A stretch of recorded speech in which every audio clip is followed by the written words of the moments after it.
প্রিয় সুধী, প্রিয় শ্রোতা দর্শক মন্ডলী, আপনারা যে যেখান থেকেই দেখছেন প্রতিদিনকার আয়োজন দৈনিক আড্ডাবাজি, সকলকে শুভেচ্ছা এবং ভালোবাসা। আজকে পর্ব 18। আজকে অতিথি হিসেবে আমার সাথে আছে একজন গুণী শিল্পী, সম্মানিত মানুষ, মাহমুদা করিম রুহি। তার সাথে আমরা অনেক আলাপচারিতা করব, আড্ডা দেব, গল্প করব। তিনি যেহেতু পারফর্মিং আর্টের মানুষ, তার কবিতার পারফর্মও আমরা দেখব। আশা করছি আপনারা যে যেখান থেকেই যুক্ত হচ্ছেন সাথেই থাকবেন। আমি আর কথা না বাড়িয়ে আয়োজনের প্রতিদিনকার নিয়ম অনুযায়ী অতিথির ছোট্ট একটা পরিচয় দিয়ে আমরা অতিথির সাথে আড্ডাবাজিতে চলে যাব।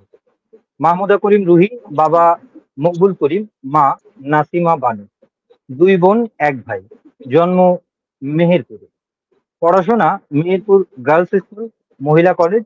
এরপর রাজশাহী বিশ্ববিদ্যালয় থেকে বাংলা বিভাগে মাস্টার্স কমপ্লিট করেন।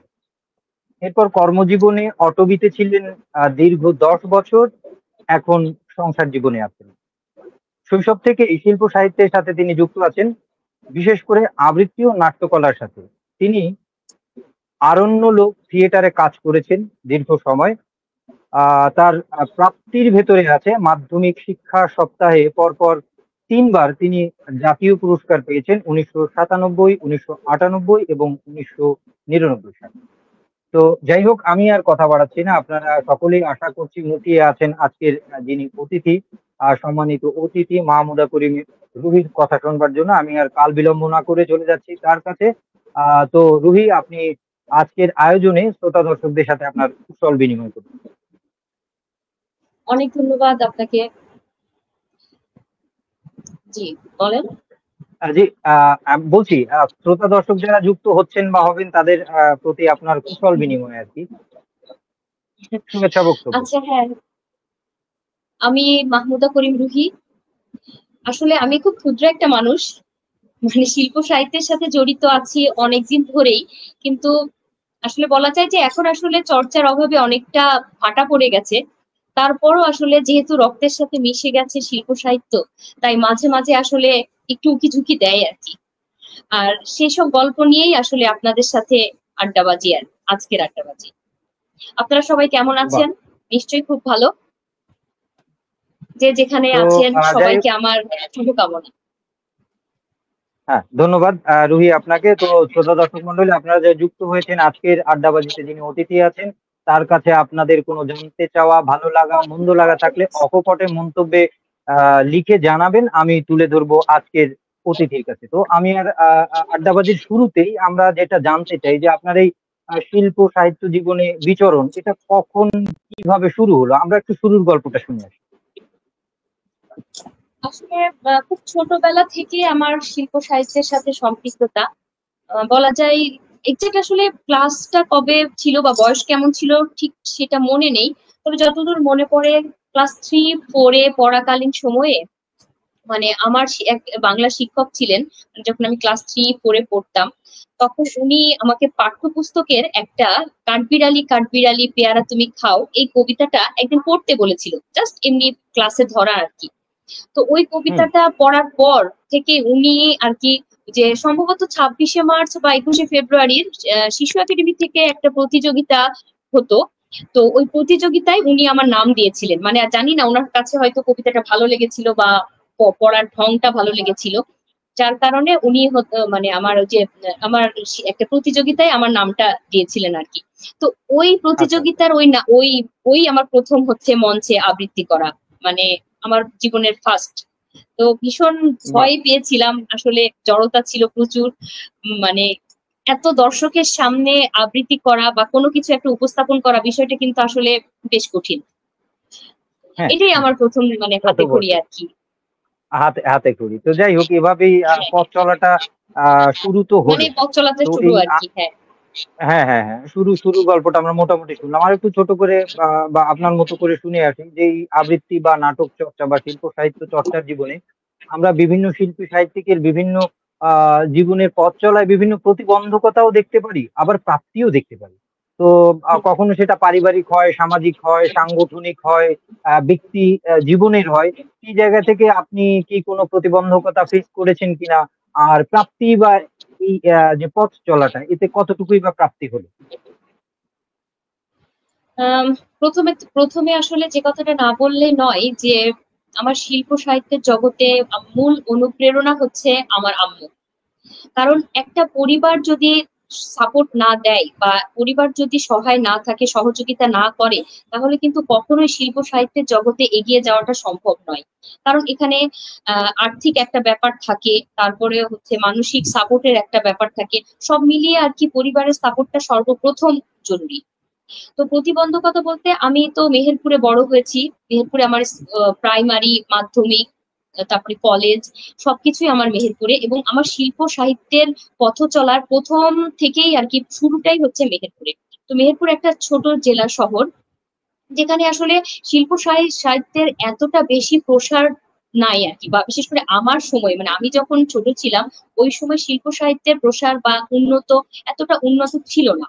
আর মফস্বল শহরগুলোতে যেটা হয়, আবৃত্তির ক্ষেত্রে আমি যে প্রতিবন্ধকতাগুলো ফেস করেছি সেটা হচ্ছে যে দক্ষ প্রশিক্ষকের, যে আমি একটা গাইডলাইন পাই নাই কোথাও, যে আমি কিভাবে কবিতা পড়তে হয়, কিভাবে কবিতার কোন কোন লাইনগুলো দরকার, বা উচ্চারণ, বাচন ভঙ্গি, তারপরে কণ্ঠস্বর, আবেগ, তারপরে দেহ, বডি ল্যাঙ্গুয়েজ, মানে সবগুলো যে কোনটা কোন কবিতায় দরকার। বা কবিতা বিভিন্ন রকম হয়, যেমন শিশুতোষ হয়, বিদ্রোহীমূলক হয়, প্রেমের কবিতা হয়, বিভিন্ন রকম। এখন হ্যাঁ, কোন যাকে কবিতা বলে কোন কাব্য সময়ে। রস, যে কাব্যের, হ্যাঁ হ্যাঁ, হ্যাঁ বিভিন্ন হ্যাঁ রস হ্যাঁ, অনুযায়ী তার প্রক্ষেপণ এবং পরিবেশনাও আলাদা হয়। উপস্থাপন হ্যাঁ করা আর বলুন। কি। হ্যাঁ হ্যাঁ। তো হ্যাঁ হ্যাঁ এই হ্যাঁ। গাইডলাইন গুলো আসলে আমি প্রথমে খুব মানে মানে সাফার করেছি আর কি, যে আমি কিভাবে পারবো বা কিভাবে পড়া উচিত, কিভাবে করবো। তো এই জন্য আর কি অনেক জায়গায় যেতে হয়েছে আমাকে, যখনই শুনেছি যে না উনি হয়তো ভালো আবৃত্তি করেন বা উনি হয়তো ভালো কবিতা পাঠ করেন, তো ওনার কাছে গিয়েছি, বলেছি যে আমাকে একটু শেখান বা আমাকে একটু গাইডলাইন দেন, এরকম। মানে সব ক্ষেত্রে যেটা সমস্যা হচ্ছে ঢাকা শহরে এখন, মানে আধুনিক সমাজে, আধুনিক যুগে তো আসলে অনেক মানে আমরা ইউটিউব খুললেই বা দেখা যাচ্ছে গুগল সার্চ করলে অনেক কিছু পেয়ে যাই খুব সহজেই। কিন্তু তখন তো না না, আসলে সেই অনেকে কিন্তু টেকনোলজি আবার, ছিল না। হ্যাঁ হ্যাঁ, ওই ওই সময় ছিল। এখন তো অনেকেই আবার যারা অনুজ আছে, অনুজ প্রতিমা আমাদের যারা আছেন, তারা তো ইউটিউবকে কেউ টিচার মানে, কেউ গুগলকে টিচার মানে। জি, কন্টিনিউ হ্যাঁ করুন, হ্যাঁ আমি ওই হ্যাঁ হ্যাঁ কথাটা হ্যাঁ বলে হ্যাঁ, নিলাম। ওইটাই হ্যাঁ। আর কি। তো তখনকার সময় আসলে এই জন্য আমাকে এই আবৃত্তির ক্ষেত্রে এই প্রতিবন্ধকতাটা খুবই ফেস করতে হয়েছে, যে তারপর আমি নিজের চেষ্টায় বা আমার পরিবারের সহায়তায় যতটুকু পেরেছি এগিয়ে গিয়েছি আর কি। আর নাটকের ক্ষেত্রে যেটা বলবো, নাটকের ক্ষেত্রে আসলে আবৃত্তির চাইতেও বেশি প্রতিবন্ধকতা ফেস করতে হয়েছে। তার কারণ হচ্ছে আহ, আহ, মানে আমাদের সমাজ আসলে কি, নারীরা আর মঞ্চে উঠে নাটক করবে, বিশেষ করে আরো 10 বছর বা 20 বছর পেছনের কথা যদি আমরা চিন্তা করি, এটা আসলে সমাজ বা আমাদের আশেপাশের মানুষ খুব একটা ভালো চোখে দেখে না আর কি। বা এই জন্য হুম। নাটক করার ক্ষেত্রে বিভিন্ন রকম, মানে বিভিন্ন সময় বিভিন্ন সমালোচনার সম্মুখীন হতে হয়েছে। তারপরে দেখা যায় নাটক তো হচ্ছে একটা টিম ওয়ার্ক। আমরা সবাই একসাথে রিহার্সেল করব, সেই মুহূর্তে দেখা গেছে যে 2-3 জন নাই। বাসা থেকে কেন নাই, বাসা থেকে আসতে দেয়নি, বা পরিবার পছন্দ করছে না, বা এটা পছন্দ মানে ভালো লাগছে না। তারপরও দেখা গেছে যে অর্থ হুম সংকট, যে অর্থের অভাবে হুম হুম আমরা হুম। কোনো নাটক হয়তো মঞ্চস্থ করতে পারছি না, কস্টিউম, তারপরে মেকআপ, তারপরে মঞ্চ ভাড়া, তারপরে আরো বিভিন্ন যে হ্যাঁ। সরঞ্জাম দরকার, সাউন্ড সিস্টেম ইত্যাদি ইত্যাদি, এগুলো হুম আমরা হুম। ঠিক মতন ম্যানেজ করতে পারছি না। তো আর্থিক বিষয়টাও একটা মানে খুব গুরুত্বপূর্ণ একটা বিষয়। আর আরেকটা জিনিস যেটা বলবো আচ্ছা। সেটা হচ্ছে আমাদের নারী শিল্পী, যে নাটকের ক্ষেত্রে আমাদের নারী শিল্পীর মানে বেশ সংকট ছিল আর কি। যে নারী শিল্পীর অভাবে আমাদেরকে অনেক সময় করতে হয়েছে যে আমাদের পরিচালক বা নাট্যকার যিনি ছিলেন, একটা নাটক লেখার সময় এটা চিন্তা করে নাটক লিখতে হতো যে নারী ক্যারেক্টার হয়তো একটা থাকবে বা দুইটা থাকবে, এর বেশি আর রাখা যাবে না, কারণ নারী নাই। মানে নারীর অভাবে ক্যারেক্টার কমাতে হয়েছে কমিয়ে দিতে কিংবা হয়েছে, হ্যাঁ লেখেননি।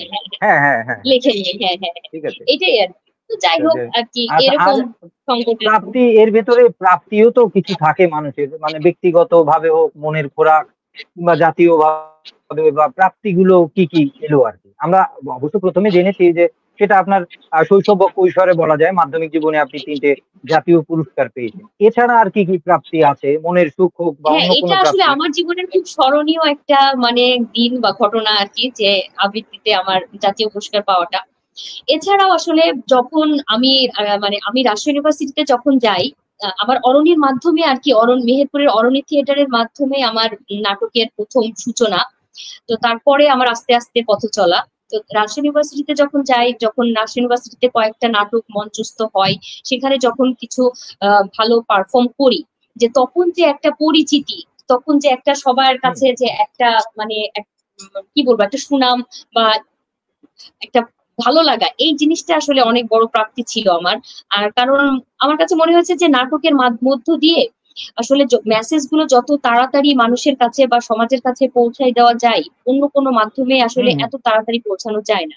কারণ নাটকটা হচ্ছে দর্শকের সাথে একজন অভিনেতার সরাসরি আর কি কথোপকথন, যেটা বলা ইন্টারঅ্যাক্ট যায় করে, আই হ্যাঁ, কন্ট্যাক্ট বলেন বা যেটা। কথোপকথন, হ্যাঁ, আই কন্টাক্ট হ্যাঁ বা হ্যাঁ, কি বলে, ভাব বিনিময়ের একদম সরাসরি মাধ্যম। তো মাধ্যম আর কি। যাই হোক, আমরা মোটামুটি আপনার প্রাপ্তি এবং প্রতিবন্ধকতা মোটামুটি জানলাম। শ্রোতা দর্শক মন্ডলী, আপনারা যে যেখান থেকে যে অবস্থায় যুক্ত হয়েছেন দৈনিক আড্ডাবাজি 18-তে, সকলকে আবারও প্রীতি শুভেচ্ছা এবং অশেষ কৃতজ্ঞতা যে আপনাদের মূল্যবান সময় ব্যয় করে এই আমার ছোট্ট আড্ডাবাজিতে আপনারা যুক্ত হয়েছেন। আজকে আড্ডাবাজিতে অতিথি হিসেবে আছে একজন আবৃত্তি শিল্পী, একজন নাট্যকর্মী, মাহমুদা করিম রুহি। আমরা আছি তার সাথে, তার কথা শুনছিলাম আমরা। তিনি যেহেতু আবৃত্তির মানুষ, পারফর্মিং আর্টের মানুষ, আশা করছি আমরা ভালো ভালো আবৃত্তিও শুনবো। তো যেহেতু একটু আলাপ হলো, আমরা আড্ডাও দেবো, আবার কবিতাও শুনবো। তো প্রথমে কি নিবেদন করছেন আমাদের জন্য আজকের আয়োজনে? আসলে প্রথমে তো রবীন্দ্রনাথ দিয়ে শুরু করতে হয়, কারণ শিল্প সাহিত্যের জগতে রবীন্দ্রনাথ ছাড়া শিল্প সাহিত্যকে আসলে কল্পনা করা যায় না। হ্যাঁ, হ্যাঁ, এই জন্য হুমায়ুন আজাদ, আমাদের বিখ্যাত এবং শ্রদ্ধেয় হুমায়ুন আজাদ বোধহয় বলেছিলেন তার প্রবন্ধে, বাংলা সাহিত্যের আকাশের নাম হচ্ছে রবীন্দ্রনাথ ঠাকুর। যাই হোক, রবীন্দ্রনাথ, হ্যাঁ চলুন হ্যাঁ। আমরা শুরু করি। হ্যাঁ, হ্যাঁ। আমি আসলে কি কবিতার প্রিয় কবিতার তালিকায় অনেক অনেক প্রিয় কবিতা আছে। তো যাই হোক, আমি হুম, আমার আরেকটা অন্যতম প্রিয় কবিতা অনন্ত প্রেম, রবীন্দ্রনাথ ঠাকুরের বাহ, বাহ, অনন্ত প্রেম কবিতাটি আমারও খুবই পছন্দের। চলুন শুনে আসি। আবৃত্তি করছি। তোমারই যেন ভালোবাসিয়াছি শতরূপে শতবার, জনম জন্মে যুগে যুগে অনিবার, চিরকাল ধরে মুগ্ধ হৃদয় গাঁথিয়াছে গীতহার, কত রূপ ধরে পড়েছ গলায় নিয়েছ সে উপহার, জনমে জনমে যুগে যুগে অনিবার। যত শুনি সেই অতীত কাহিনী, প্রাচীন প্রেমের ব্যথা, অতি পুরাতন বিরহ মিলন কথা, অসীম অতীতে চাহিতে চাহিতে দেখা দেয় অবশেষে কালের তিমির রজনী ভেদিয়া তোমার মূর্তি এসে, চিরস্মৃতি বই শুভ তারকার বেশে। আমরা দুজনে ভাসিয়া এসেছি যুগল প্রেমের স্রোতে, অনাদি কালের হৃদয় উৎস হতে আমরা দুজনে করিয়াছি খেলা কোটি প্রেমিকের মাঝে, বিরহ বিধুর নয়ন সলিলে মিলন মধুর লাজে, পুরাতন প্রেম নিত্য নতুন সাজে। আজি সেই চিরদিবসের প্রেম অভিশান রহিয়াছে, রাশি রাশি হয়ে তোমার পায়ের কাছে, নিখিলের সুখ নিখিলের দুঃখ নিখিল প্রাণের প্রীতি, একটি প্রেমের মাঝারে মিশেছে সকল প্রেমের স্মৃতি, সকল কালের সকল কবির গীতি। বাহ, ধন্যবাদ বাহ, সবাইকে। আমরা দারুণ দারুণ দারুণ একটা কবিতা শুনে ফেললাম। এই কবিতাটা যতবারই শুনি ততবারই হৃদয় আন্দোলিত হয়। হৃদয়ের গভীরে একটা অনুরণন তৈরি হয়, একটা অন্যরকম ব্যাপার। তো আসলেই মানে যাই হোক, আমরা অন্যরকম একটা খুব ভালো লাগার কবিতা। হ্যাঁ, হুম। এই জন্যই এটা লিখেছেন কবি রবীন্দ্রনাথ, এটা মনে রাখতে হবে। এটা সেটাই আসলে সেটাই। সবাই লিখতে পারে না। যে অনন্ত হুম, প্রেম ব্যক্তি জীবনের আসলে একজন শিল্পী বা সাহিত্যিক, একজন ক্রিয়েটিভ বা আবিষ্কারকের কাজ হচ্ছে বিশেষত শিল্প সাহিত্যে, যে তার ব্যক্তি জীবনের অনুভূতিকে এমন ভাবে প্রকাশ করা, সার্বজনীন করে তোলা। ব্যক্তিগত হুম, অবশ্যই ব্যক্তিগত অনুভূতিতে সেই দোলাগুলো, সেই অনুরণনগুলো, সেই বোঝাপড়াগুলো থাকার দরকার আছে। তো দরকার সেটাই। থাকলে এবং সেই কথাগুলোই আমি বলবো, কিন্তু আমার প্রকাশ, আমার কি বলে পেইন্টিং, চিত্রকল্প বা বাচন ভঙ্গিমা, উপস্থাপনা এমন হুম, হবে যে আমি লিখেছি, কিন্তু মাহমুদা করিম যখন পড়বে মনে হবে আরে এ তো আমার কথা লিখেছে, আমি কিন্তু আমার কথা লিখেছি। ঠিক আছে, আমার কথা ব্যাপারটা হচ্ছে এরকম। তো তিনি সকল প্রেম, সকল কালের সকল গীতি, সকল প্রেমের অনুভূতিকে এমন ভাবে এই অনন্ত প্রেমে ঢেলে দিয়েছেন, যা আসলে যুগে যুগে কালে কালে মানুষকে দোলা দিয়ে গেছে, যাচ্ছে দোলা এবং দিয়ে যাবে। গেছে। হ্যাঁ, হ্যাঁ, হ্যাঁ।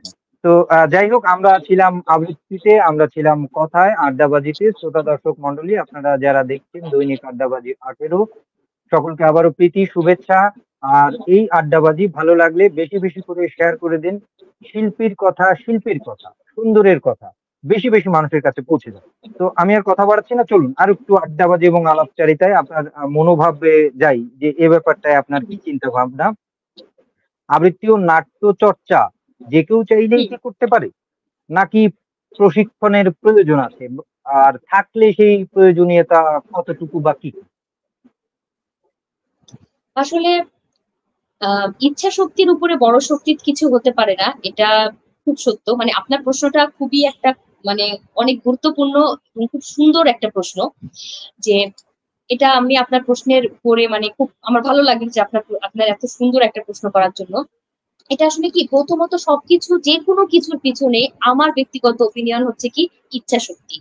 ইচ্ছা শক্তি থাকলে যে কোনো কিছুই করা সম্ভব, এটা ঠিক। কিন্তু আপনি আপনার প্রশ্নটা ছিল যে আবৃত্তি এবং নাট্য চর্চা চাইলেই কি যে যে কেউ প্রশিক্ষণের করতে পারে কিনা, চাইলেই কি তাই যে না? কেউ করতে পারে, হ্যাঁ, নাকি প্রশিক্ষণের নাকি প্রয়োজন আছে? প্রশিক্ষণের প্রয়োজন আছে। আসলে আবৃত্তি আর নাট্য চর্চা এটা হচ্ছে কি মানে আত্মপ্রকাশের একটা সৃজনশীল মাধ্যম।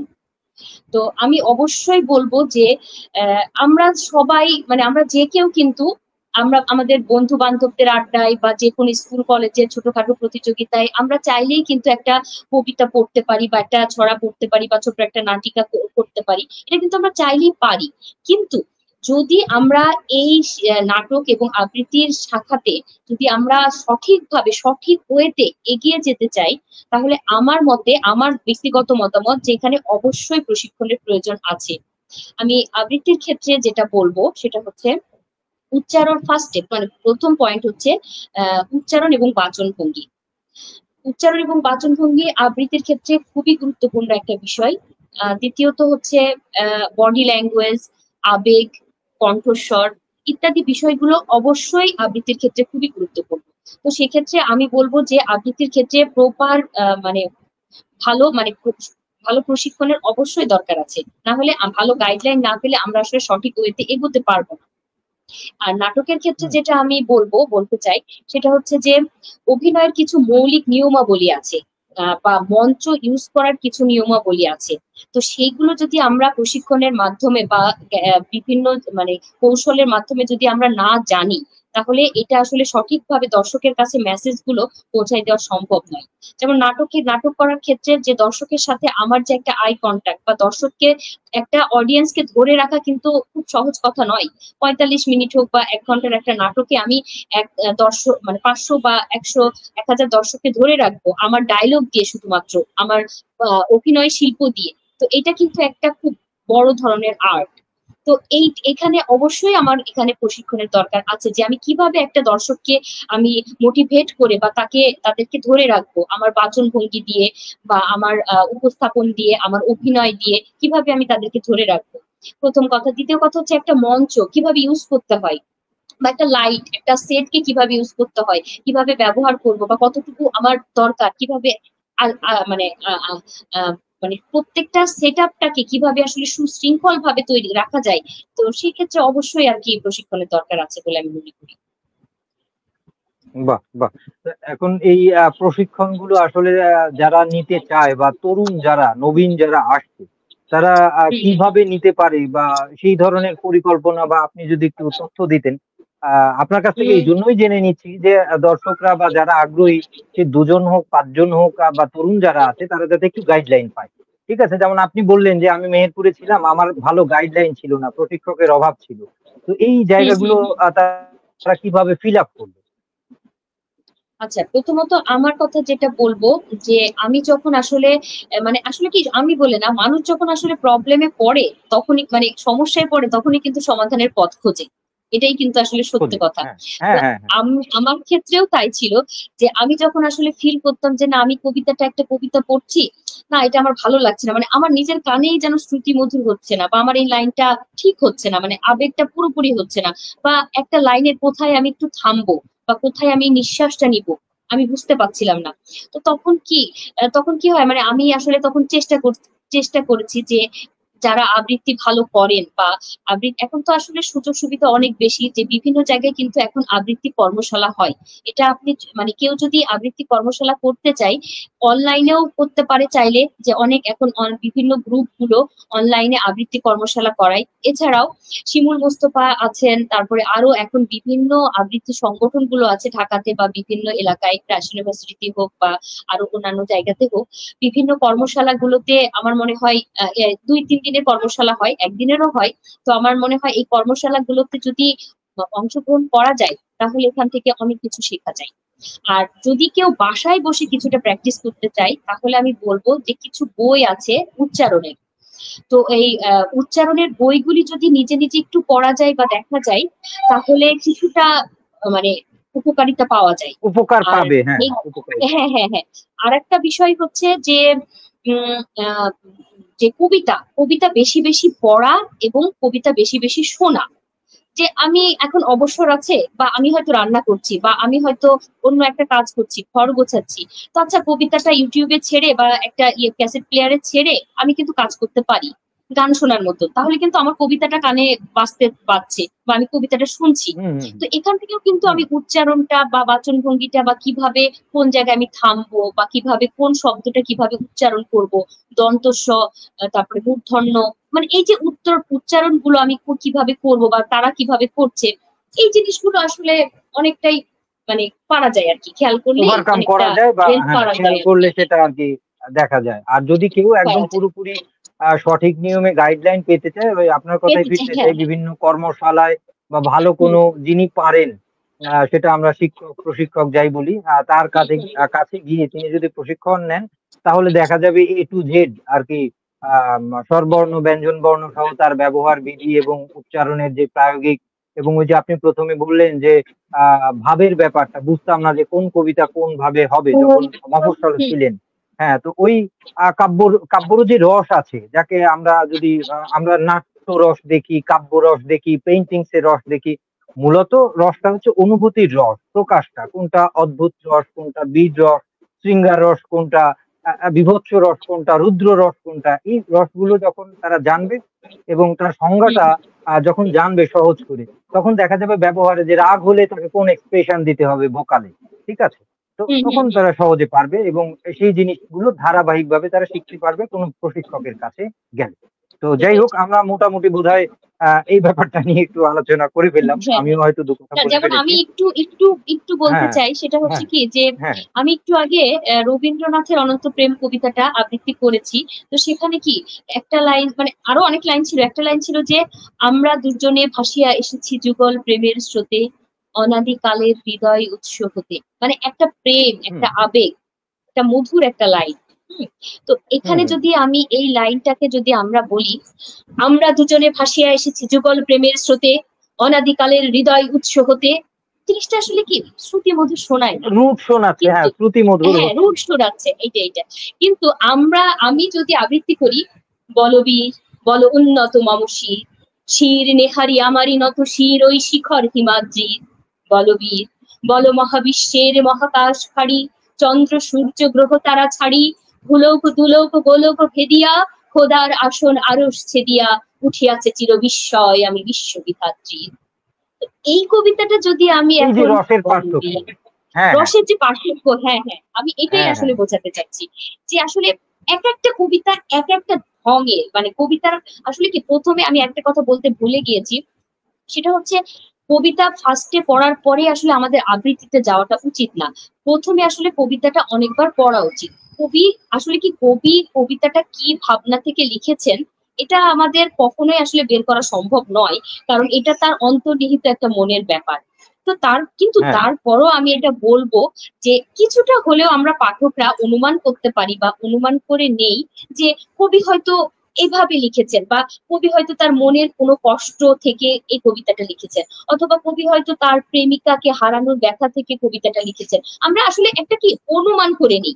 তো সেই হ্যাঁ, হ্যাঁ, অনুমান মানে সেই বিষয়বস্তুটাকে আগে আমাদের বুঝতে হবে, তারপর ভাবতে হবে যে কবির জায়গাতে আমি আসলে মানে কবিতাটা আসলে আমি লিখেছি, আমার মনের কথাটাই আমি আসলে মানে কবির যে মুখের কথাটা সেটা আসলে আমার কথা, আমার মনের কথা। হ্যাঁ, আমার মনের কথা যখন আমি ব্যক্ত করতে চাইবো, তখন কিন্তু অটোমেটিক ভাবেই একটা আবেগ, একটা মানে কি বলবো, একটা ভালো লাগা আবেগ ভেতর থেকে চলে আসবে, যেটা আসলে অন্যের হ্যাঁ, হ্যাঁ, কথাটাকে বলাটা সম্ভব নয়। তো এইটাই আসলে কি না, ভিতরে না, না, ধারণ করা, যে একটা হ্যাঁ, কিছুকে এই যে ভিতরে যদি আত্মস্থ আপনি ধারণ করতে পারেন, আত্মস্থ করতে পারেন, হ্যাঁ, তাহলে দেখবেন যে সেটা খুব সহজেই মানে সেই আবেগটা খুব সহজে আপনার সুন্দরভাবে কণ্ঠ উপস্থাপন করা থেকে যায়। স্মুথলি বেরিয়ে আসছে সেই আবেগটা। আসবে, হ্যাঁ। সেই দোলাটা এবং সেই রসটা এমনি বেরিয়ে আসছে। এইজন্য একটা কবিতা ধরলে আবৃত্তি শিল্পীকে ১ম এই কবিতা ধরে আ তার শব্দ অর্থ, কারণ একটা কবিতার তো ভাব অর্থ এবং শব্দ অর্থ দুটো প্রধান অর্থ থাকে। তো শব্দ হুম অর্থ হুম এবং হুম। ভাব অর্থ দুটো বুঝতে হয়। এরপরে সেটা যদি কোনো ছন্দে থাকে, আমাদের প্রচলিত যে ছন্দ, যদিও ছন্দ সবখানেই বিরাজমান। যেমন হ্যাঁ, আমি আপনার সাথে যে বিরাজমান। ভাব বা কথার আদান-প্রদান করছি, এখানেও ছন্দ আছে। তো এখন আমরা ওই যে হ্যাঁ, অন্তমিল মধ্যমিলের যে আমাদের অগ্রজ কবি বা এখনের সময়ও লেখে যে অন্তমিল মধ্যমিলের ব্যাপারটা, এটা যদি থাকে সেই ব্যাপারে একটু জানাশোনা রাখতে হয়। সেটা কোনটা অক্ষরবৃত্ত, কোনটা ভেবেছি। মাত্রাবৃত্ত, কোনটা সনেট, এরকম ধরনের এই ব্যাপারগুলো হুম হুম। বুঝে এরপরে যখন তার আত্মস্থ, সে যখন এগুলো বুঝতে যাবে তখন কবিতাটা অনেকটাই মানে কি বলে 70% তার ভেতরে আত্মস্থ হয়ে যাবে। প্রাণবন্ত, বিশেষ 30% সে বলা যায় তার যে হ্যাঁ, হ্যাঁ, প্রাণবন্ত হয়ে যায় আর কি, হ্যাঁ, বা হ্যাঁ, হয়ে হৃদয়গ্রাহী যায়। হয়ে তো যায়। এরপরে 30% তার গলার চর্চা এবং গলার কৌশলগত অবস্থান এবং হ্যাঁ হ্যাঁ হ্যাঁ, প্রক্ষেপণের মাধ্যমে মানুষের কাছে সে পরিবেশন বা মানুষের উপস্থাপন কাছে করতে যায়। হবে। তারপরে এখন তো তো আসলে যাই হোক, টেকনোলজি অনেক হাই, তো আমরা ব্যাকগ্রাউন্ড হ্যাঁ, মিউজিক হ্যাঁ, সেট করি বা অনেক রকমের মানে ইয়ে দিই। তো যার কারণে আর কি মেলোডি হ্যাঁ, হ্যাঁ, হ্যাঁ, সেট টেট করার ফলে এগুলো আরো বেশি শ্রুতিমধুর এবং সুন্দর হয়ে ওঠে। হ্যাঁ, হ্যাঁ, হ্যাঁ। আমরা ওই কি বলে এটাই। ভয়েস স্পিচ বা ভয়েস পিচ রেডি করা কিংবা কোনো হুম হুম সফটওয়্যার হুম। ব্যবহার করা, ওই যে আরে এটারে কি বলে বা ভয়েসে ব্যবহার করে বেসুরেরও লোকগান গাইলে সুরে নিয়ে আসে। আমি জাস্ট ভুলে গেছি হ্যাঁ হ্যাঁ হ্যাঁ, শব্দটা। যাই হোক। হ্যাঁ, হ্যাঁ, আমি অটো টিউন, মনে অটো পড়ে। টিউন, ইয়েস, ইয়েস, মনে পড়ছে। অটো আচ্ছা টিউন, আচ্ছা। অটো টিউন যে শুধু উম আ আ গানের শিল্পীরা ব্যবহার করে তা না। ইদানিং সময়ে দেখা যায় অটো টিউন এখন অনেকেই কবিতা ব্যবহার করে। শিল্পীরাও আবৃত্তি ব্যবহার শিল্পীরা, করে, হ্যাঁ। হ্যাঁ, আবৃত্তি শিল্পী কেন, অভিনয়ে যারা অভিনয় করে, কারণ আ লিপ ভয়েস তো পরে দেয় শুটিং এর পরে। যারা ভিজুয়াল হুম হুম। মিডিয়ায় অভিনয় করেন নাটক বা ইসে, অনেক ক্ষেত্রে যখন ভালো কাজ হয় তখন ওখানেও অটো টিউন অনেক কিছু ব্যবহার করা হয়। মূলত অটো টিউনটা আ কাজে লাগে কখন? যে কেউ করলে কিন্তু অটো টিউন ভালো লাগে না। একটা জিনিস হুম হুম হুম। যে পারে বোঝে সে করেছে। করার পরে সেটার একটা পিচ তৈরি করার জন্য, তার ভয়েসটাকে একটা লেভেলে আনার জন্য। কারণ মানুষ যখন কথা বলে কিংবা ভয়েস প্রক্ষেপণ করে, ছোট, ছোট এদিক সেদিক সরে যায়। ঠিক আছে? ছোট, হুম হুম ছোট হুম। একদম যা কানে ধরা যায় না। কিন্তু ওটা অটো টিউনের মাধ্যমে ওটার পিচটা লেভেল করে। ঠিক আছে? হ্যাঁ, স্কেলটা রিমুভ লেভেল হয়ে করে। যায়। করে তখন আউটপুটটা সুন্দর হয়। অনেকে ভাবে যে অটো টিউন ইউজ করলে আমি মনে হয় ভালো পারবো। কিন্তু কৌশলগত এবং বেসিক পারফর্মটা দিতে হবে। তারপরে অটো টিউন ব্যবহার করলে তখন দেখা যাচ্ছে জিনিসটা আরো বেশি স্মুথ এবং সুন্দর মনে হলো। যাক, হুম হুম আমরা হুম। অন্য আলাপে চলে গিয়েছিলাম বোধহয়। আমরা একটু কবিতা শুনে আসি। অনেক আলাপ হচ্ছে। তার আগে একটু বলে নিই, শ্রোতা হুম দর্শক হুম। মন্ডলী, আপনারা যারা যুক্ত আছেন বা মাঝে, মাঝে ঢুঁ মেরে যাচ্ছেন দৈনিক আড্ডাবাজি 18 তে সকলকে শুভেচ্ছা ও প্রীতি। আজকে অতিথি হিসেবে আছেন মাহমুদা করিম রুহি, একজন আবৃত্তি শিল্পী, একজন নাট্যকর্মী। চলে যাচ্ছে আপনার কাছে, কি পরিবেশন থাকছে এবার আপনার? আহ, আচ্ছা, আমি এখন একটা আনিসুল হকের একটা কবিতা শোনাই। হ্যাঁ, আমার খুব প্রিয় একটা কবিতা, এবং অনেকেরই বোধহয় খুব প্রিয় একটা কবিতা। আচ্ছা, চলুন। তুই কি আমার দুঃখ হবি, তুই কি আমার দুঃখ হবি, এই আমি এক উড়নচণ্ডী আওলা বাউল, রুক্ষ চুলে পথের ধুলো, চোখের নিচে কালো ছায়া, সেইখানে তুই রাত বিরেতে স্পর্শ দিবি। তুই কি আমার দুঃখ হবি, তুই কি আমার শুষ্ক চোখের অশ্রু হবি, মধ্যরাতে বেজে ওঠা টেলিফোনের ধ্বনি হবি। তুই কি আমার খাঁখা দুপুর নির্জনতা ভেঙে দিয়ে ডাক পিয়নের নিষ্ঠুর হাতে ক্রমাগত নাড়তে থাকা দরজাময় করা হবি? একটি নীলাভ এনভেলাপে পুড়ে রাখা কেমন যেন বিষাদ হবি। তুই কি আমার শূন্য বুকে দীর্ঘশ্বাসের গতি হবি, নরম হাতের ছোঁয়া হবি, একটুখানি কষ্ট দিবি, নিজের ঠোঁট কামড়ে ধরা রোদন হবি, একটুখানি কষ্ট দিবি। প্রতীক্ষার এই দীর্ঘ হলুদ বিকেল বেলায় কথা দিয়ে না রাখা এক কথা হবি, একটুখানি কষ্ট দিবি। তুই কি একা আমার হবি? তুই কি আমার একান্ত এক দুঃখ হবি? ধন্যবাদ। বাহ! আরো একটা সুন্দর এবং চমৎকার প্রেমময় কবিতা, প্রেম বিরহের কবিতা আমরা শুনে আসলাম। খুবই ভালো লাগলো। আশা করছি আসলে শ্রোতা একটা দর্শকদেরও কথা বলতেই হয়, সেটা হচ্ছে কি যে আমি আসলে মানে বিদ্রোহের কবিতা আবৃত্তি করি না তা না, আমার আসলে কি মানে ব্যক্তিগত ওপিনিয়ন একটা বলতেই হয় যে আমার আসলে প্রেমের কবিতা এবং শিশুতোষ কবিতা মানে আমার বেশি ভালো লাগে। মানে আমি না, আসলে না, এটা ব্যক্তিগতভাবে খুব শোনেন, বেশি পছন্দ না, না, করি। এটা আমি যুক্ত করি। এটা ব্যাপার না। একটা শিল্পী সবসময় যে দ্রোহের কবিতা পড়বে এমন নয়। আবার সবসময় প্রেমের কবিতা যে পারে সে সবটাই পারে। এখন ভালো লাগার জায়গা থেকে আমাকে হয়তো আপনি আপনার কোনো একটা আয়োজনে আমাকে আমন্ত্রণ জানালেন। আমার ভালো লাগলো, আমি পড়লাম ১০ টা প্রেমের কবিতা।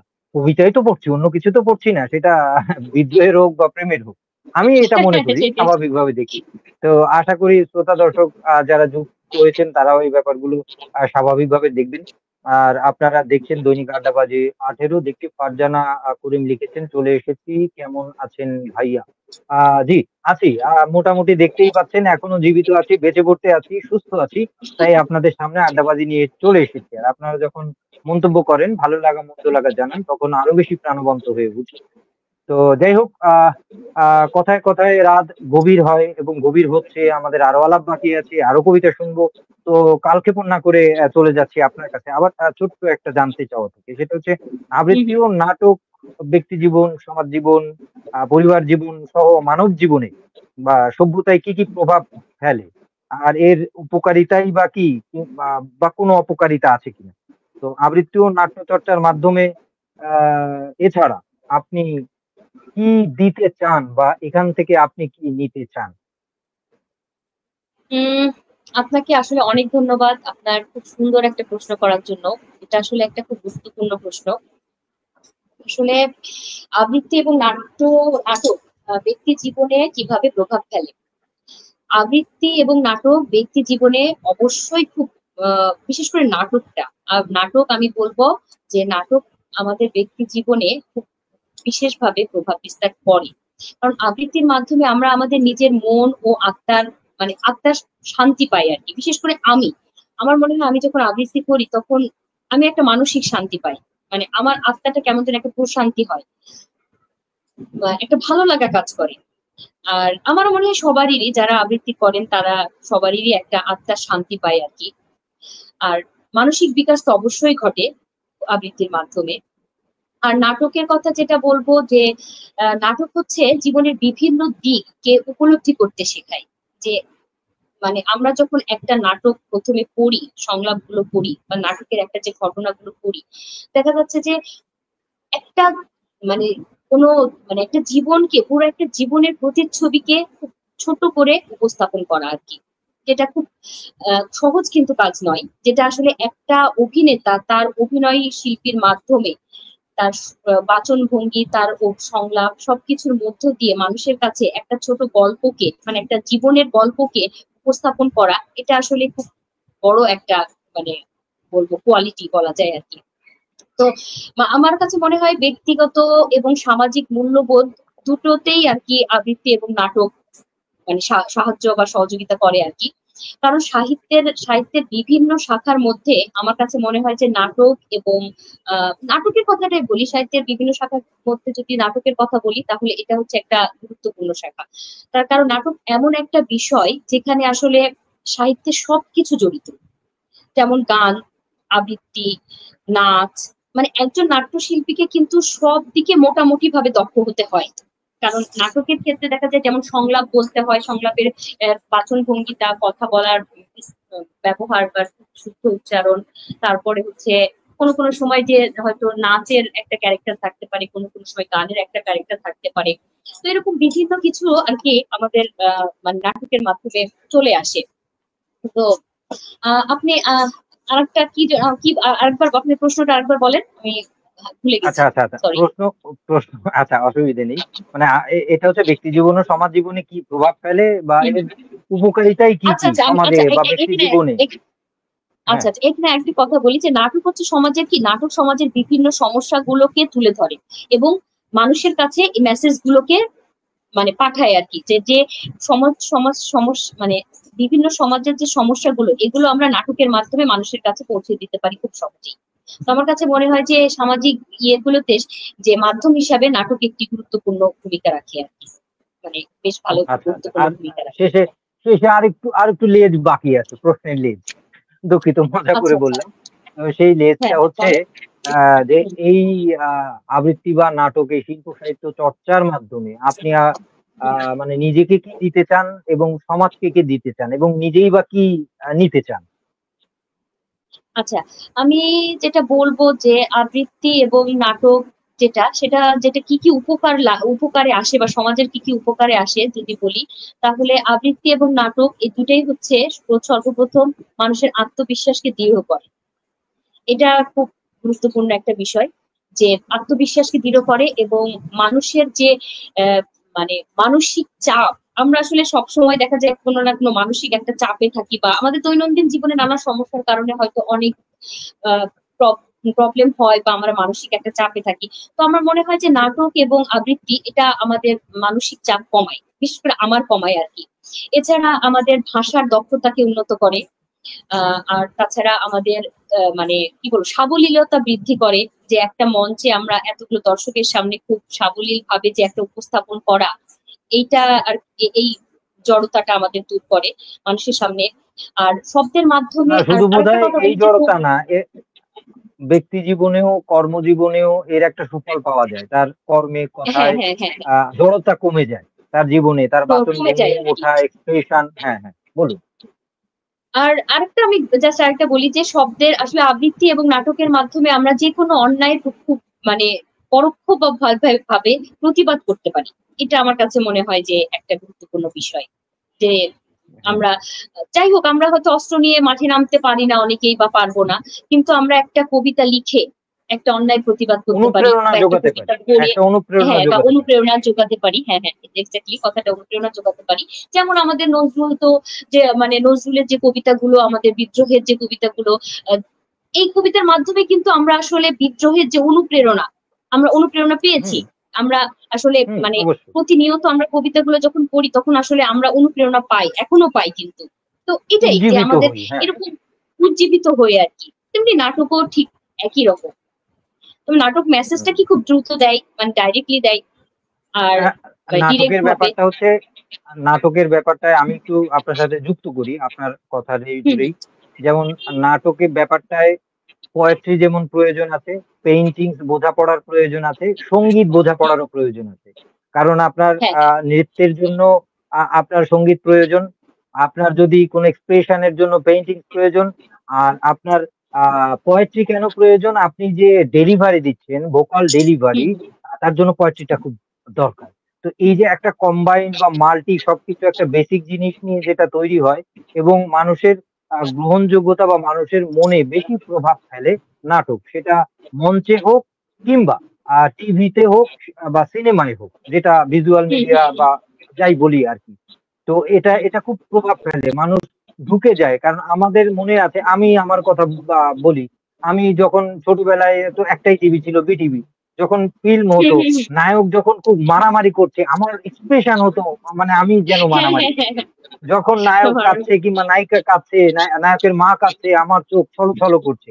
তো এই যে হুম হুম ছোটবেলা হুম। থেকে বড়বেলায় এরকম আমরা অনেক হয়, এখনো এমন না, সিনেমার এমন বড়বেলা একটা আমার বেসিক্যালি আমার এখনো হয় যে দেখা যাচ্ছে যে নায়িকা মারা গেছে, নায়ক কাঁদছে, মানে ওই মুহূর্তে মনে হচ্ছে যেন আমারও খুব মানে আমারও কান্না আসছে বা আমিও খুব মানে ইমোশন মানে হয়ে ওই গেছি, জায়গায় আমি চলে ইমোশনাল যাই। হয়ে গেছি। মানুষ হ্যাঁ মানুষ হ্যাঁ হ্যাঁ ওই ক্যারেক্টার গুলো ওন করাতে যেটা হয় ওই জিনিসটা বেশি প্রভাব ফেলে এবং খুব এটাই সহজে এটাই। মানুষকে আপ্লুত করে। দেখবেন একটা উঠতি বয়সী ছেলে বা মেয়ে, তার অ্যাটিটিউড, তার সবকিছু কিন্তু নায়ক বা নায়িকার মতো হয়। ঠিক আছে, তার হুম হুম চলন বলন কথা সে কাউকে না কাউকে ফলো করে। অধিকাংশ ক্ষেত্রে আমরা যেটা দেখি সেটা দেখি কি নায়কের মতো সে বলার চেষ্টা করে, নায়কের মতো স্টাইল মারে, সেটা মেয়ে পটানোর জন্য হোক কিংবা মেয়ে ছেলেকে হ্যাঁ আকর্ষণ হ্যাঁ করানোর জন্য হোক। ঠিক আছে, বাবা মার সাথে বা ওরকম এটাই। এক্সপেক্ট করে। এই ব্যাপারগুলো এভাবেই হুম। আর কি কাজ করে। তো আমরা একটু মন্তব্যের ঘরে দেখে আসি। ফারজানা করিম লিখেছে আর না উম, এছাড়াও আরেকটা রুহি বিষয় আমি আপুর একটু ছোট বলি, বোন। সেটা হচ্ছে হ্যাঁ, আহ আচ্ছা হ্যাঁ, একটা বিষয় আমি বলি, সেটা হচ্ছে নাটকের সবচাইতে বড় যে বিষয়টা সেটা হচ্ছে কি, যে নাটক মানুষের সাথে মানুষের একটা সুসম্পর্ক তৈরি করে এবং আমাদের মানে ব্যক্তিবোধটাকে জাগিয়ে তোলে। কারণ নাটক হচ্ছে একটা টিম ওয়ার্ক, যেখানে একটা হ্যাঁ, হ্যাঁ, পরিবার, একটা নাটক মানে হচ্ছে একটা পরিবার, আমরা সবাই পরিবারে একত্রে মঞ্চস্থ হচ্ছে একটা নাটক, একসাথে কাজ করছি সকাল থেকে বিকেল পর্যন্ত, বিকেল থেকে সন্ধ্যা পর্যন্ত কাজ করছি। তো দেখা যায় কি একটা মানুষের সাথে মানুষের প্রতিদিন যে একটা সুসম্পর্ক, একটা বন্ডিংস, একটা মানে আত্মার যে বিকাশ, এটা আসলে তৈরি হয়ে যায়, একটা পরিবারের মতন হয়ে যায় আর কি। যে তখন কি হ্যাঁ, শুধুমাত্র এটা আর কি একটা শিল্পীর পারফর্ম থাকে না, একটা ভালো লাগার একটা জায়গা, একটা দায়িত্বের জায়গা চলে আসে।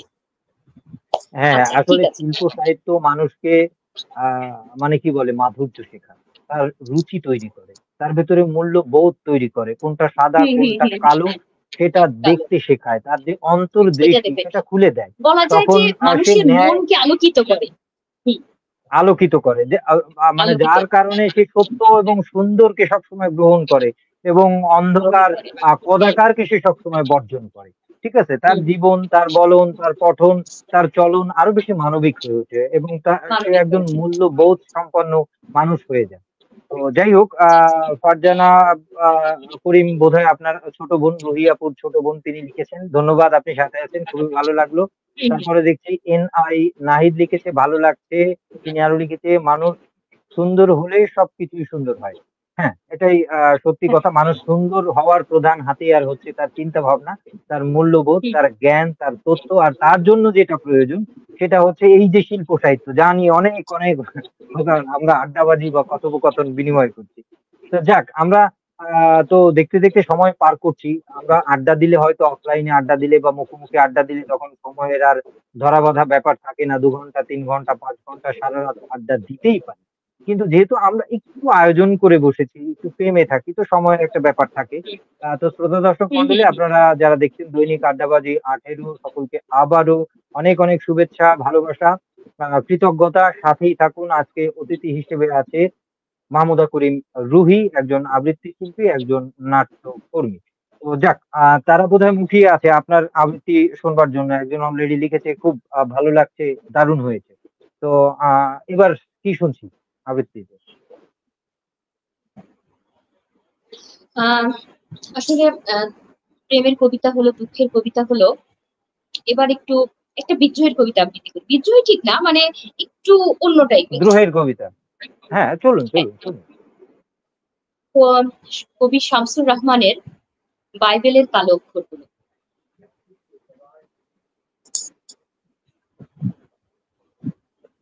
জো, তুমি আমাকে চিনবে না, আমি তোমারই মতো একজন কালো মানুষ। গলার সবচেয়ে উঁচু পর্দায় গাইছি সেতু বন্ধের গান, যে গানে তোমার দিল খোলা সুর লাগছে। যখন ওরা তোমার চামড়ায় জ্বালা ধরানো সপাং সপাং চাবুক মারে আর ভো ভো করে হেসে ওঠে, তখন ওরা বুট জুটো মোড়া পায়ে লাথি মারে তোমাকে, তখন ধুলাই মুখ থুবড়ে পড়ে মানবতা। যখন ওরা তোমাকে হাত পা বেঁধে নির্জন রাস্তায় গার্বেজ ক্যানের পাশে ফেলে রাখে, তখন খ্যাপাটে অন্ধকারে ভবিষ্যৎ কাতরাতে থাকে গা ঝাড়া দিয়ে ওঠার জন্যে। যদিও আমি তোমাকে কখনো দেখিনি জো, তবু বাইবেলের কালো অক্ষরের মতো তোমার একটা চোখ, তোমার বেদনার তুলো ভেসে বারংবার ভেসে ওঠে আমার হৃদয়ে। তোমার বেদনা এশিয়া, আফ্রিকা আর লাতিন আমেরিকায় ব্যক্ত যুগ। আসলে কবিতাটি একটু বড়, যার কারণে আমি একটু অংশ বিশেষ আবৃত্তি করলাম। ধন্যবাদ। বাহ! বাহ! চমৎকার। ভালো লাগলো। পুরোটা শুনতে পারলে আরো ভালো লাগতো। আপনার কাছে আরো একটু আবৃত্তি শোনার আবদার জানাচ্ছি। যেহেতু এটা ছোট হয়ে গেল, আরেকটু শুনি। আর আমরা যেহেতু একদম শেষ পর্যায়ে চলে এসেছি, আমরা হয়তো আপনার আবৃত্তি ১ টা বা ২ টো শুনে মানে যা শোনাতে চান, আ তো সেটা শোনার পরে বোধহয় আমরা আরকি বিদায়ী শুভেচ্ছা বিনিময়ে চলে যাব। কারণ আমরা কথায়, কথায় কখন যে ৪৫ মিনিট পার করে ৪৬ মিনিট চলছে। হ্যাঁ, হ্যাঁ, তো আসলে আড্ডা দিতে গেলে মনে সময় হয় কি সময়টা হ্যাঁ, আসলে আড্ডা দিতে এত দ্রুত চলে হ্যাঁ, যায় সময়টা বোঝা যায় চলে না। যায়, চলে যায়। টের পাওয়া যায় না। হ্যাঁ। তারপরেও দেখছি আমাদের আ তে যারা শ্রোতা দর্শক আছে তারা অনেক কথা লিখছেন। শেষে যদি আমাদের অতিথি একটা গান শোনাতেন খুবই ভালো লাগতো সত্যি। আমি আমার জানা নেই, আমি যতদূর জানি তিনি আবৃত্তি শিল্পী এবং নাট্যশিল্পী। যদি গান পারেন আমি তুলে ধরলাম অতিথির কাছে। তো এন.আই. নাহিদ আরো লিখেছে, অসাধারণ হয়েছে আবৃত্তি। অনেক কঠিন একটা বিষয় যা অভিনয়ের থেকেও অনেক উঁচু।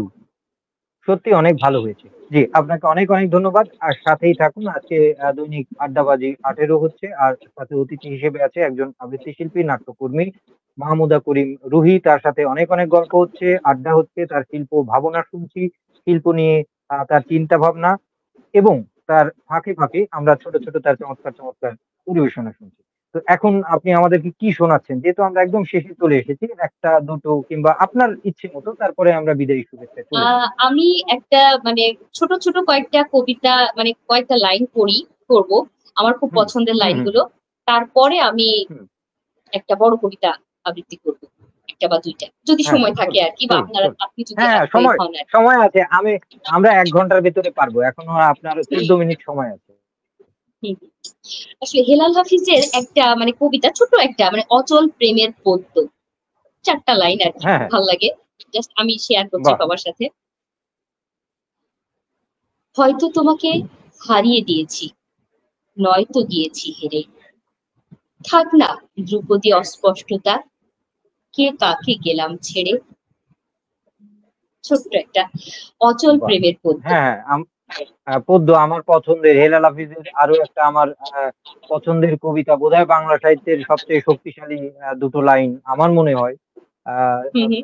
অশ্লীল সভ্যতা, নিউট্রন বোমা বোঝো, মানুষ বোঝো না। ঠিক আছে? অসাধারণ ২ টো লাইনে সে কিছুই অসাধারণ, বলেননি আবার অসাধারণ। সবই বলে দিয়েছেন। মানে নিউট্রন বোমা বোঝো, মানুষ বোঝো না। ঠিক আছে? এই যে বাসন মানে কোসন। অসাধারণ একটা ব্যাপার। এই অসাধারণ, কারণেই তিনি অসাধারণ হেলাল সেটাই। হাফিজ। হেলাল হাফিজের প্রতি অনেক, অনেক শ্রদ্ধা রইলো। তার সাথে শেষ আমার দেখা হয়েছে বোধহয় ১-১.৫ বছর আগে। তার কাছে গিয়েছিলাম। উনার একজন গুণমুগ্ধ পাঠক অবশ্যই বলা চলে। উনার সান্নিধ্য বেশ কয়েকবার পাবার সুযোগ হয়েছে। উনার বিভিন্ন কবিতার ঐতিহাসিক যে তার যে বিখ্যাত কবিতা আ নিষিদ্ধ হুম। সম্পাদকীয়। এখন যৌবন যার মিছিলে যাবার তার শ্রেষ্ঠ সময়। এখন যৌবন যার তার যুদ্ধে যাবার মিছিলে শ্রেষ্ঠ যাবার তার সময়। শ্রেষ্ঠ তার মুখেই সময়। হ্যাঁ, হ্যাঁ, হ্যাঁ, হ্যাঁ। তো এই তার কাছেই এই কবিতার ইতিহাস কিভাবে এলো শুনতে পেরেছি। তো যাই হোক তার প্রতি অনেক, অনেক কৃতজ্ঞতা। তিনি বাংলা সাহিত্যে এরকম চমৎকার, চমৎকার কবিতা দিয়েছেন। আমাদের কি বলে আনন্দের উজ্জীবনের তিনি এই যে আ আ কবিতাগুলো দিয়েছেন, সাহিত্য দিয়েছেন এজন্য তার প্রতি কৃতজ্ঞতা এবং শ্রদ্ধা রইল। আমরা পরবর্তী নিবেদনে চলে যাচ্ছি। আ আমি এখন আবৃত্তি করব যাত্রাভঙ্গ। নির্মলেন্দু গুণের যাত্রাভঙ্গ। চমৎকার কবিতা। চলুন। হাত বাড়িয়ে ছুঁই না তোকে, মন বাড়িয়ে ছুঁই। দুইকে আমি এক করি না, এককে করি দুই। হেমের মাঝে শুই না যবে, প্রেমের মাঝে শুই। তুই কেমন করে যাবি, পা বাড়ালে পায়ের ছায়া, আমাকেই তুই পাবি। তবুও তুই বলিস যদি যাই, দেখবি তোর সম্মুখে পথ নাই। তখন আমি একটু ছোট, হাত বাড়িয়ে জড়াবো তোর বিদায় দুটি পাই। তুই উঠবি আমার নাই, আমার বৈতরণী নাই। নাইর মাঝে বসবো বটে, নাইর মাঝে শোবো, হাত দিয়ে তো ছোবো না মো, দুঃখ দিয়ে ছোবো। বাহ ধন্যবাদ। বাহ, আরো একটা দারুণ কবিতা আমরা শুনে ফেললাম। এই কবিতা ওই যে মানে কি বলে, নায়ের মাঝে শুভ, এই নায়ের যে ব্যাপারটা, এটা একজন ভালো হ্যাঁ আবৃত্তি হ্যাঁ শিল্পী ছাড়া ধরাটা একটু দুরূহ হয়ে যায়। কবিতা খুব সহজ, দুলে দুলে পড়ে যায়, কিন্তু ওই যে নায়ের মাঝে শুভ, এই ব্যাপারটা ছোট ছোট এই জিনিসগুলোই হচ্ছে একটা জিনিসকে সুন্দর এবং কাব্যময় করে তোলে। ধন্যবাদ সুন্দরভাবে পরিবেশন করবার জন্য। তো পরবর্তী কি শুনছি? পরবর্তীতে মহাদেব সাহার একটা কবিতা পড়ি, ১ কোটি বছর হয় হুম, তোমাকে দেখি না। বাহ, এটা আমার আরো খুব ভালো বিখ্যাত লাগে। কবিতা, চলুন। হ্যাঁ, অনেক চলুন। ভালো লাগার একটা কবিতা। হ্যাঁ। ১ কোটি বছর হয় তোমাকে দেখি না, একবার তোমাকে দেখতে পাবো, এই নিশ্চয়তাটুকু পেলে বিদ্যাসাগরের মতো আমিও সাঁতরে পার হব ভরা দামোদর। কয়েক হাজার বার পাড়ি দেব ইংলিশ চ্যানেল, তোমাকে একটি বার দেখতে পাবো, এটুকু ভরসা পেলে অনায়াসে ডিঙাবো এই কারার প্রাচীর, ছুটে যাব নাগ রাজ্যের পাতাল পুরীতে, কিংবা বোমারু বিমান ওরা শঙ্কিত শহরে। জানি একবার দেখা পাবো, তাহলে উত্তপ্ত মরুভূমি অনায়াসে হেঁটে পাড়ি দেব, কাঁটা তার ডিঙাবো সহজে, লোক লজ্জা ঝেড়ে মুছে ফেলে যে কোনো সভায় কিংবা পার্কে ও মেলায় যাব। একবার দেখা পাবো, এটুকু আশ্বাস পেলে এক পৃথিবীর এটুকু দূরত্ব আমি অবলীলা ক্রমে পাড়ি দেব। তোমাকে দেখেছি কবে, সেই কবে, কোন বৃহস্পতিবার, আর ১ কোটি বছর হয় তোমাকে দেখি না। বাহ, ধন্যবাদ। আরো একটা দারুণ পরিবেশনা আমরা শুনে ফেললাম। একজন লিখেছে, আহ, আহ, নাহিদ লিখেছেন, ১ কোটি বছর হয় সত্যি আমি তোমাকে দেখি না, হাজারো ব্যর্থ প্রেমিকের হাজার হাজার কথার মধ্যে একটি কথা, ১ কোটি বছর আমি তোমাকে দেখি না। হ্যাঁ। তো যাই হোক, কবি মানুষের জন্যই লিখেছে, আমাদের মনের কথা ভেবেই কবি লিখেছে। কবির প্রতি অনেক শ্রদ্ধা এবং ভালোবাসা রইল আমাদেরকে এরকম চমৎকার কবিতা দেবার জন্য। তো যাই হোক, চলুন আমরা আপনার পরের নিবেদনে চলে যাই, যেহেতু আমাদের সময়ের একটু ধরা ব্যাপার সময়টা আছে, কম আর কি। আমরা আচ্ছা, শুনে আমি ফেলি। একটা হ্যাঁ, সুনীল গঙ্গোপাধ্যায়ের একটা কবিতা না পড়লেই নয় আর কি। সুনীল হ্যাঁ, হ্যাঁ, গঙ্গোপাধ্যায়ের অবশ্যই। পাহাড় চড়াই, এই কবিতাটা বাহ, আপনাকে চমৎকার বলছি কবিতা, আমি। চলুন চলুন, হ্যাঁ, পছন্দের কবিতা। অনেকদিন থেকেই আমার একটা পাহাড় কেনার শখ, কিন্তু পাহাড় কি বিক্রি করে তা জানি না। যদি তার দেখা পেতাম, দামের জন্য আটকাতো না। আমার নিজস্ব একটা নদী আছে, সেটা দিয়ে দিতাম পাহাড়টার বদলে। কে না জানে পাহাড়ের চেয়ে নদীর দামই বেশি। পাহাড় স্থূল, নদী বহমান। যদিও আমি নদীর বদলে পাহাড়টাই কিনতাম, কারণ আমি ঠকতে চাই। নদীটা অবশ্য কিনেছিলাম একটা দ্বীপের বদলে। ছেলেবেলায় আমার বেশ ছোটখাটো ছিপছাও একটা দ্বীপ ছিল, সেখানে অসংখ্য প্রজাপতি। শৈশবে দ্বীপটি আমার মাপে ছোট লাগলো, আমার যৌবনে দ্বীপটি আমার কাছে ছিল বড় প্রিয়। প্রবাহমান ছিপছিপে তন্বী নদীটি বেশ পছন্দ হলো আমার। বন্ধুরা বলল, ওইটুকু একটা দ্বীপের বিনিময়ে এত বড় একটা নদী পেয়েছিস, খুব জিতেছিস তো মাইরি। তখন জয়ের আনন্দে আমি বিহ্বল হতাম। তখন সত্যি আমি ভালোবাসতাম নদীটিকে। নদী আমার অনেক প্রশ্নের উত্তর দিত, যেমন, বলতো আজ সন্ধেবেলা বৃষ্টি হবে কিনা। সে বলতো, আজ এখানে দক্ষিণে গরম হাওয়া, শুধু একটি ছোট দ্বীপে বৃষ্টি, সে কি প্রবল বৃষ্টি, যেন একটা উৎসব। আমি সেই দ্বীপে আজ। সে জানতো, সবাই জানে শৈশবে আর ফেরা যায় না। এখন আমি একটা পাহাড় কিনতে চাই, সেই পাহাড়ের পায়ের কাছে থাকবে কখন অরণ্য, আমি সেই অরণ্য পার হয়ে যাব। তারপর শুধু রুক্ষ কঠিন পাহাড়, একেবারে চূড়ায় মাথার খুব কাছে আকাশ, নিচে বিপুলা পৃথিবী, চরাচরে তীব্র নির্জনতা, যেখানে আমার কণ্ঠস্বর কেউ শুনতে পাবে না। আমি শুধু 10 দিককে উদ্দেশ্য করে বলবো, প্রত্যেক মানুষই অহংকারী এখানে। আমি একা, এখানে আমার কোনো অহংকার নেই। এখানে জয়ী হওয়ার বদলে ক্ষমা চাইতে ভালো লাগে। হে 10 দিক, আমি কোনো দোষ করিনি, আমাকে ক্ষমা করো, ক্ষমা করো, ক্ষমা। ধন্যবাদ। বাহ!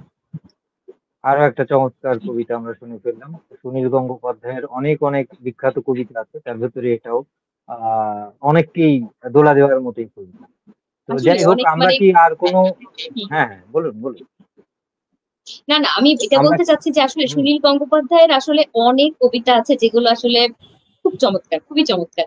আসলে শুধু সুনীল হ্যাঁ, হ্যাঁ, গঙ্গোপাধ্যায়ের না, অনেক কবিরই অনেক কবিতায় আছে যেগুলো আসলে মানে কি বলবো, যতবার পড়ি ততবার ততবারই মানে পড়তে ইচ্ছা আরো করে, পড়ার বাসনা জাগে আর কি, এটাই। বাসনা জাগে। তো যাই হোক, আমরা তাহলে পরিবেশনা কি আজকে এই পর্যন্তই নাকি আর কিছু হ্যাঁ শুনবো? হ্যাঁ, শিওর শিওর শিওর। আচ্ছা, খুব ভালো লাগলো, মানে যেটা আমার তরফ থেকে বলার কথা সেটা হচ্ছে কি যে অনেক অনেক অনেক ধন্যবাদ আপনাকে, মানে হ্যাঁ, না, আপনার না, সুন্দর সেটা যাবো, প্রশ্নের জন্য। সেই পর্যায়ে যাবো। মানে এখন তাহলে আজকের মতো আপনার আবৃত্তি শেষ নাকি আমরা আর কিছু শুনবো সেটা জিজ্ঞাসা আম, করি। আপনি চাইলে আমি শোনাতে পারি, সমস্যা নেই।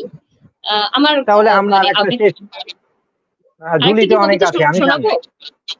হ্যাঁ, হ্যাঁ, আরেকটা কবিতা শুনে আমরা আজকের আয়োজন শেষ করি, যে কোনো একটা কবিতা। আচ্ছা আচ্ছা, ঠিক আছে, আমি তাহলে আরেকটা কবিতা শোনাই। উম,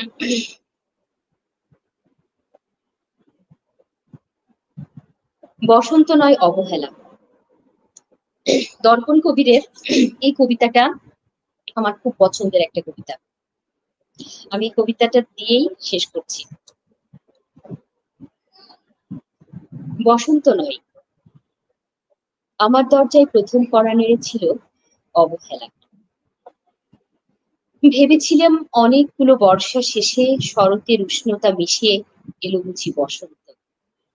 দরজা খুলে দেখি আমাকে ভালোবেসে এসেছে অবহেলা। মধ্য দুপুরের তীর্যক রোদের মতো অনেকটা নির্লজ্জ ভাবেই আমাকে আলিঙ্গন করে নিয়েছিল অনাকাঙ্ক্ষিত অবহেলা। আমি চারপাশে তাকিয়ে দেখেছিলাম আমার দিন দশায় কারো করুণা বা আরতির পেখম ছড়িয়ে আছে কিনা। ছিল না। বৃষ্টিহীন জনপদে খড়খড়ে রোদ যেমন দস্যুর মতো অদমনীয়, তেমনি অবহেলাও আমাকে আগলে রেখেছিল নির্মহ নিঃসংকোচিত। আমি অবহেলাকে পেছনে ফেলে একবার ভোঁ দৌড় দিয়ে এগিয়ে গিয়েছিলাম। তখন দেখি আমার সামনে কলহাস্যে দাঁড়িয়ে আছে উপেক্ষা।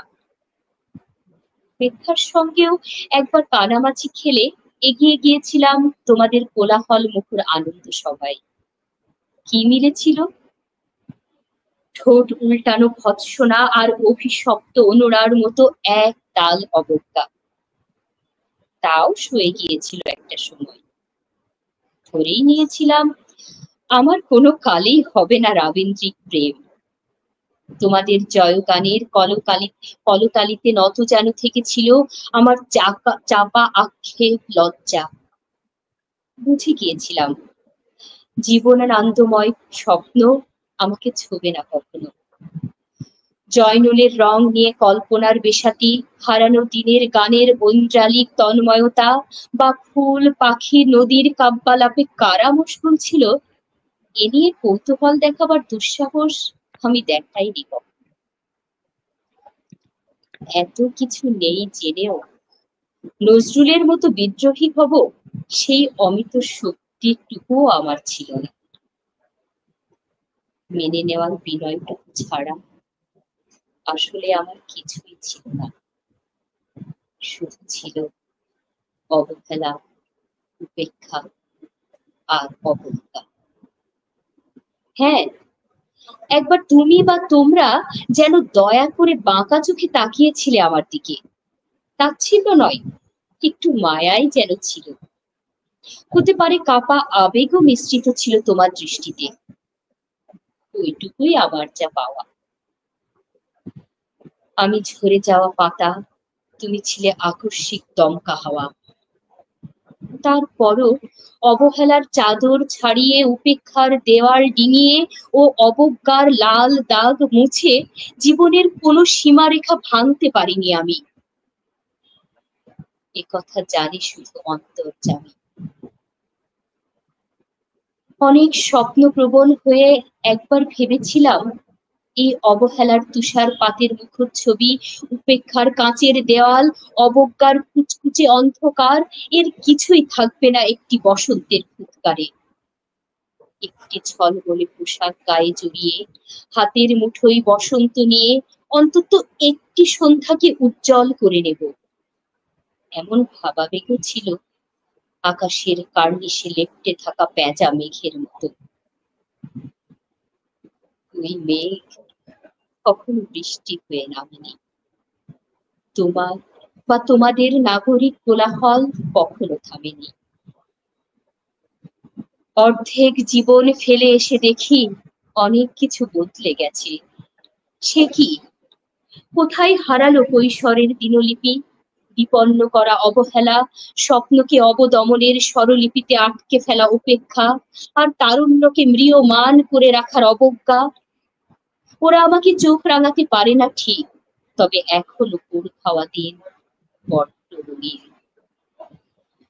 আমি আজ সমুদ্র জলে হাত রেখে বলে দিতে পারি, কোন ঢেউয়ে ভেসে বেড়াচ্ছে তোমার গোপন অশ্রুকণা। আকাশের পানে তাকিয়ে বুঝতে পারি, কার দীর্ঘশ্বাসে ঝরে পড়ছে নক্ষত্র। এমনকি তুমি যে সম্রাজ্ঞীর বেশের আড়ালে মিহিন কষ্ট চেপে রয়েছ, লাবণ্যময় পাষাণ পাথর, এটাও দেখতে পাই অন্তর্দৃষ্টি দিয়ে। আমি জানি দীর্ঘশ্বাসে ভরা এ আখ্যান যদি পেত কবিতার রূপ, সেই অবহেলা হতো বসন্ত স্বরূপ। ধন্যবাদ। বাহ, আরো একটা চমৎকার কবিতা আমরা শুনে ফেললাম, আর গুটি গুটি পায়ে আমরা 1 ঘন্টা পার করে ফেলেছি। মন্তব্যের ঘরে মানে দেখছি আমি আসলে শেষ বেলায় দর্শককে অনেকেই। ধন্যবাদ জানাই এবং আপনাকে ধন্যবাদ জানাই যে এতক্ষণ ধরে আসলে মানে মনোযোগের সাথে না আপনি না না, আমার আমি বক্তব্যগুলো এই জন্য শুনলেন।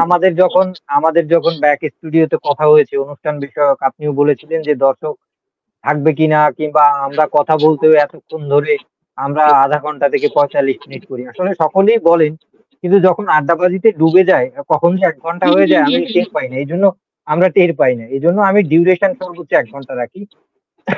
দেখছি সেটাই দুঃখিত। একজন কবি সুশান্ত হালদার, তিনি লিখেছেন, একেবারে শেষে এসেছি কবি, ভালোবাসার ইমোজি দিয়েছেন, জি ধন্যবাদ, তারপরেও যে আপনি এসেছেন এটাই পরম প্রাপ্তি। শিমুল লিখেছে, মন বাড়িয়ে ছুঁই নির্মলেন্দু গুণ। জি, এই কবিতাটা হয়ে গেছে, পড়ে ফেলেছে আজকের অতিথি। আশা করি লাইভ শেষে আপনারা শুনে নিতে পারবেন। এরপরে দেখছি মুকুট মেহেদি, আসলে একজন আবৃত্তি শিল্পী। হ্যাঁ হ্যাঁ হ্যাঁ, বলুন।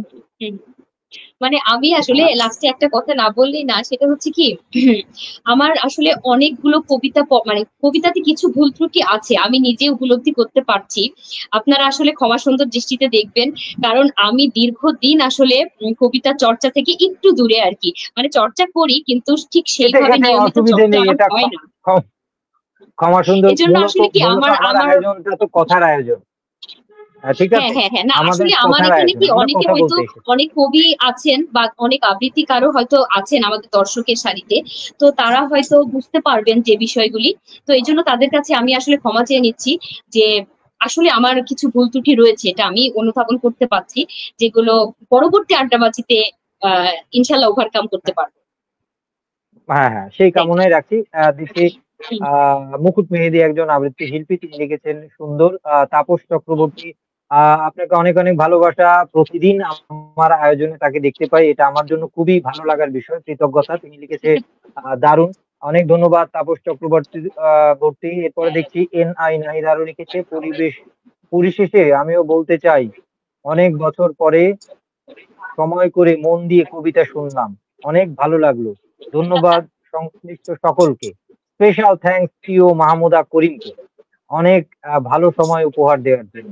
আ আপনাকেও বিশেষ, বিশেষ ধন্যবাদ এবং কৃতজ্ঞতা। আপনিও যে আপনার সময় ব্যয় করে আমাদের এখানে আছেন, মূল্যবান সময়ে, এটাও আমাদের জন্য প্রাপ্তি।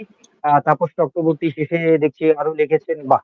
হ্যাঁ, শ্রোতা দর্শক মন্ডলী, আবারও ধন্যবাদ তাপস চক্রবর্তীকে। আপনারা দেখছেন দৈনিক আড্ডাবাজি 18। 18 তে আজকে অতিথি হিসেবে ছিল একজন আবৃত্তি শিল্পী, নাট্যকর্মী মাহমুদা করিম রুহি। আমরা কথায়, কথায়, কবিতায় আমরা একদম শেষ পর্যায়ে চলে এসেছি। তো যারা মাঝে, মাঝে ডুব দিয়ে গিয়েছেন কিংবা শেষে দেখবেন, সকলের প্রতি অবশ্যই ভালোবাসা রইলো। আর অনেকের মন্তব্যই হয়তো চোখ এড়িয়ে যায় কিংবা পরে মন্তব্য করবেন। আ তো সেগুলো, যেগুলো পড়েছি, চোখের সামনে পড়েছে, যেগুলো এড়িয়ে গেছি, সেগুলো ক্ষমা সুন্দর দৃষ্টিতে দেখবেন। আমাদের কথা আপনাদের মনোকষ্টের কোনো কারণ হলে সেটাও ক্ষমা সুন্দর দৃষ্টিতে দেখবেন। তো যাই হোক, চলে যাচ্ছি আজকের আয়োজনে। বিদায়ী শুভেচ্ছা শ্রোতা দর্শকদের সাথে বিনিময় করবার জন্য আজকের অতিথি মাহমুদা করিমের কাছে। আ অনেক, অনেক ধন্যবাদ আপনাকে। আপনার আসলে সুগঠিত এবং মানে খুব সুন্দর প্রশ্ন করার জন্য এবং একটা খুব সুন্দর একটা আড্ডাবাজি মানে আড্ডার একটা সময় কবিতার একটা আসর বলা যায়, কবিতার আড্ডা বলা যায়, উপহার দেওয়ার জন্য আমাকে এবং দর্শকদেরকে। আপনাকে এর জন্য আন্তরিক ধন্যবাদ। আর ভবিষ্যতে যদি কখনো কোনো মানে এরকম সৃজনশীল আলোচনা মানে আবৃত্তি বা নাটক, বক্তৃতা যেকোনো সৃজনশীল কাজে বা চর্চায় যদি সহযোগিতা লাগে অবশ্যই বলবেন। আমার নির্বিঘ্নে আরকি আমাকে জানাবেন। আমার আমার আন্তরিক মানে সহযোগিতা থাকবে এবং আমার খুবই ইচ্ছা থাকবে যে আমি আপনার সাথে কাজ করতে পারলে আমার খুব ভালো লাগবে। আর দর্শকদেরকে অনেক, অনেক ধন্যবাদ যে তারা অনেক ধৈর্য সহকারে মানে উনারা আমার অনেক ধৈর্য সহকারে অনেক সময় মূল্যবান সময় নষ্ট করে আসলে আমাদের আড্ডাবাজিতে ছিলেন। এজন্য তাদেরকেও আমি আসলে আন্তরিক ধন্যবাদ জানাচ্ছি। সবাই খুবই ভালো থাকবেন, সুস্থ থাকবেন। যে যেখানে আছেন সবার জন্য আমার অনেক, অনেক শুভকামনা। আ সবাইকে সবাই সুস্থ থাকবেন, শুভকামনা। শুভরাত্রি। ধন্যবাদ আজকের অতিথি। আপনার প্রতি অনেক ধন্যবাদ, কৃতজ্ঞতা। আপনার মূল্যবান সময় বের করে আমার সাথে যুক্ত হয়েছেন। এটা অনেক ভালো লাগার ব্যাপার। আর শ্রোতা দর্শক মন্ডলী, আপনারা এতক্ষণ দেখছিলেন দৈনিক আড্ডাবাজি 18। আজকের অতিথি হিসেবে ছিল মাহমুদা করিম রুহি, একজন আবৃত্তি শিল্পী, একজন নাট্যকর্মী। তাকে আমরা শুনলাম, তার পরিবেশনা শুনলাম। আশা করছি আপনাদের ভালো লাগা, মন্দ লাগা মন্তব্যের মাধ্যমে জানাবেন। আর এই আড্ডাবাজি আপনাদের যদি ভালো লাগে, তাহলে সুন্দরের কথা, শিল্পীর কথা, শিল্পের কথা বেশি, বেশি করে মানুষের কাছে পৌঁছে দিন, শেয়ার করে দিন। তো যাই হোক, নতুন আড্ডাবাজিতে, নতুন কোনো পর্বে, নতুন কোনো অতিথি নিয়ে আপনাদের সাথে দেখা হবে। সেই পর্যন্ত যে যেখানে যে অবস্থায় আছেন, ভালো থাকবেন, সুস্থ থাকবেন, সুন্দর এবং সত্যের সাথে থাকবেন। এই বলে আজকের আয়োজন শেষ করছি। শুভরাত্রি।